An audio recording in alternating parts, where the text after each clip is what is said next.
Good morning. आज आहे संक्रांती. संक्रांतीच्या तुम्हाला आणि तुमच्या परिवाराला खूप खूप शुभेच्छा.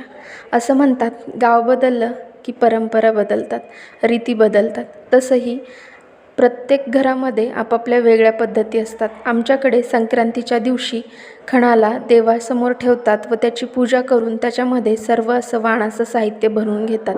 आता खणाला देवाला नैवेद्य दाखवायचं म्हटल्यावर पुरणपोळी तर आलीच. मग आम्ही पटकन पुरणपोळी बनवायला घेतली. मी भजे, कुरडई, पापड सर्व तळून घेतले. आज पूजेचा मुहूर्त दुपारी 3 नंतर असल्यामुळे आमचं अतिशय निवांत चालू होतं. तोपर्यंत आई मला पुरण वगैरे वाटून देत होत्या आणि बाकीची ही सगळी वरची छोटी तयारी करून घेत होत्या.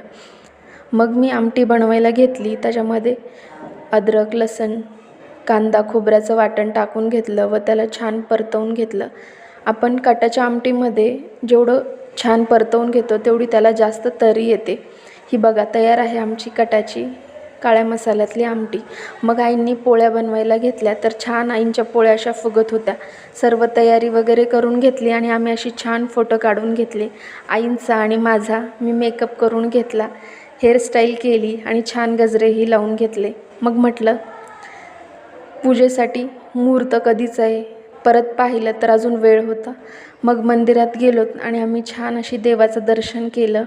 तिथं बायकांना सर्वांना हळदी कुंकू लावून त्यांच्या ओट्या भरल्या, सर्वांना तिळगुळ दिलं.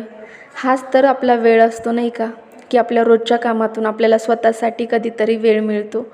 हेच दिवस असतात जी आपली परंपरा जपता येते. मग सर्व पूजा वगैरे करून ऑफिसमधलेही लोक तिथे भेटले. फोटो वगैरे काढून म्हटलं आम्ही घरी जायला निघालो, कारण घरी जाऊन जेवणही करायचं होतं आणि भरपूर उशीरही झाला होता.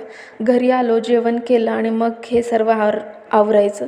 काही मेकअप वगैरे केला तर खूपच पसारा पडतो. मग हा सर्व पसारा आवरला. उद्या आमच्याकडे हळदी कुंकाला बायकांना बोलवायचं होतं, तर त्यांच्यासाठी असे तिळाचे लाडूही बनवून घेतले. तर असा होता माझा आजचा दिवस. तुम्हाला व्हिडिओ आवडल्यास व्हिडिओला नक्की लाईक करा आणि माझ्या चॅनलला सबस्क्राईब करा. बाय.